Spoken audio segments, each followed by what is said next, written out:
chefes do MST acionaram o Palácio do Planalto para que o governo ajude a barrar a CPI para investigar o movimento. Havia 3 listas para pedir a abertura dessa CPI, coletando assinaturas. Essas listas foram unificadas e o número regimental mínimo foi atingido. No Salão Verde da Câmara, a senadora Tereza Cristina falou sobre a importância da CPI. Que traz insegurança jurídica, que traz problemas para o país, né? E que existem outras maneiras de se fazer reforma agrária. Ninguém aqui é contra a reforma agrária, nós somos contra a invasão de terra. Então, eu quero parabenizar os deputados por essa iniciativa. Constantino, outra CPI eu sou totalmente a favor dessa CPI, porque é complicado você imaginar que o atual governo vá fazer algum movimento de repressão legal, jurídica, policial ao MST. Então a gente tem numa CPI uma oportunidade de chamar este movimento, né, a dar explicações, porque o que eles fazem, na grande maioria dos seus atos ali, é crime. Sem dúvida nenhuma. A rainha que vem dessa mesma turma, mas cria umas siglas novas de movimento social, segundo a imprensa, era extorsão clássica mesmo, né? Old fashion. Quer dizer, você botava lá 300 invasores e cobrava o preço da libertação. Então, nós estamos lidando com bandidos, né? Reforma agrária, blá, blá, blá, isso é tudo um manto que oculta ou tenta ocultar a verdadeira face, a carranca horrorosa dessa turma revolucionária criminosa. Agora, sempre que a gente está discutindo uma CPI ou não, talvez valha a pena pensar quem está se mexendo muito contra, para ver onde você quer se posicionar. CPI do 8 de janeiro, o próprio Lula que diz que aquilo foi o maior atentado contra a democracia da história do Brasil, não quer investigar a fundo, por quê? Eu quero. Aí, de Amazônia, as ONGs da Amazônia, aquilo lá é um antro de esquemas, né? Muita gente ganha muito dinheiro com aquela palhaçada de manter os amazonenses como mascotes e só vendendo desinformação para o resto do mundo, que tem interesses em manter o Brasil subdesenvolvido, né, sobre aquilo. Então, tem que ter uma ONG uma CPI das ONGs da Amazônia também. E tem que ter uma CPI do MST, que é um movimento criminoso na sua essência, né, e fica aí artista falando, eles plantam arroz, até o Lula, né, falou isso na campanha, né? E veja, eles estavam quietinhos durante o governo Bolsonaro. Agora eles enxergam um governo companheiro no poder. Então é óbvio que eles estão mais ousados e vão querer radicalizar para negociar o preço junto com os seus companheiros de Brasília. Então não dá para esperar nenhum tipo de repressão do governo federal que temos hoje. Dos governos locais, talvez. O Romeu Zema, por exemplo, já disse, cerca é feita para ser respeitada. Fez uma campanha locais suspeitos, movimentações suspeitas na beira de estrada, porque é crime. Então, eu acho que tem que ter uma CPI, sim, para investigar essa turma que nem CNPJ quer ter, para continuar operando às sombras, às margens da lei brasileira. Flávio, como antropólogo, vai lá, o que está por trás de algo como o MST?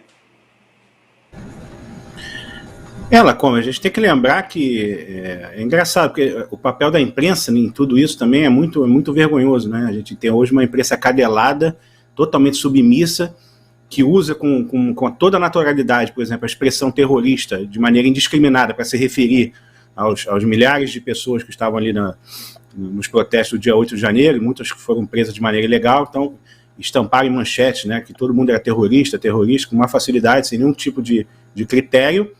Por outro lado, jamais qualificou o MST dessa maneira, né? O MST que já realizou atos realmente de terrorismo, né? Atos concretos de terrorismo, invasão, destruição de propriedade, violência física contra pessoas, né? Contra funcionários de fazenda, etc., invasão de laboratórios, né? O movimento tem um histórico desse tipo de ação e nunca foi referido como terroristas, né?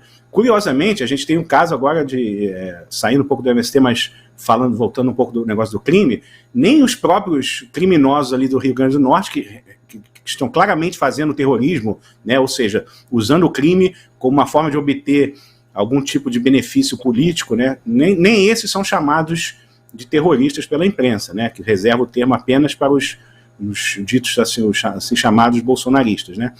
Mas eu achei interessante essa CPI, porque essa CPI foi unificada, né, em torno, acho que tinham 3 projetos, tinha o do Salles, né, tinha o do Kim Kataguiri e do Tenente Coronel Zucco, se não me engano, acho que foi unificado em torno do requerimento dele. Eram essas listas, exatamente. Isso.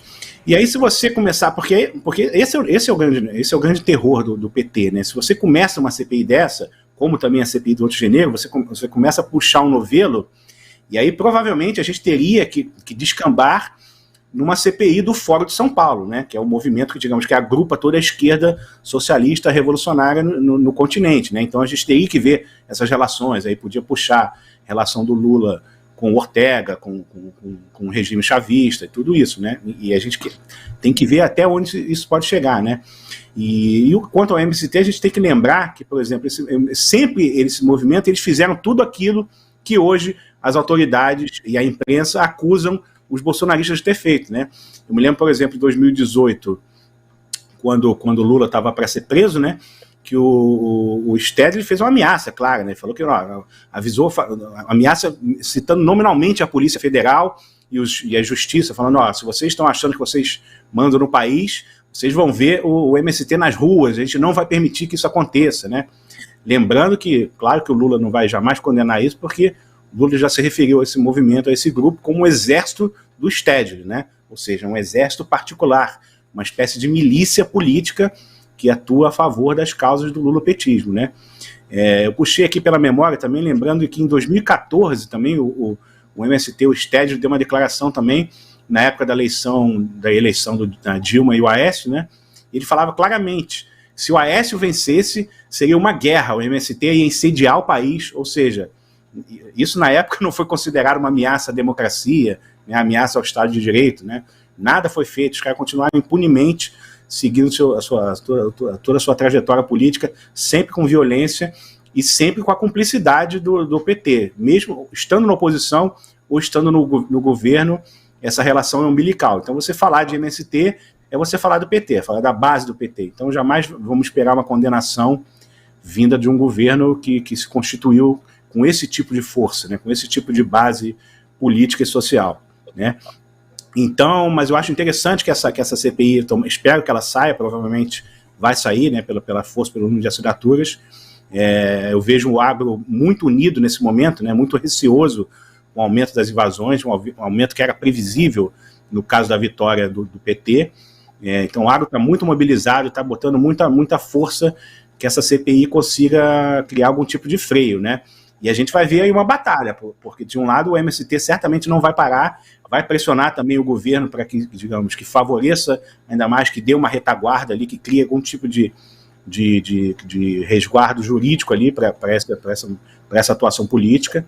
E a gente vai ver um embate vigoroso e vamos ver ainda se o Congresso brasileiro tem um mínimo ainda de autonomia e de fibra, né, para conseguir barrar aquilo que a gente vem vendo, que é claramente um projeto de concentração de poder, um projeto totalitário de usurpação das funções do Congresso.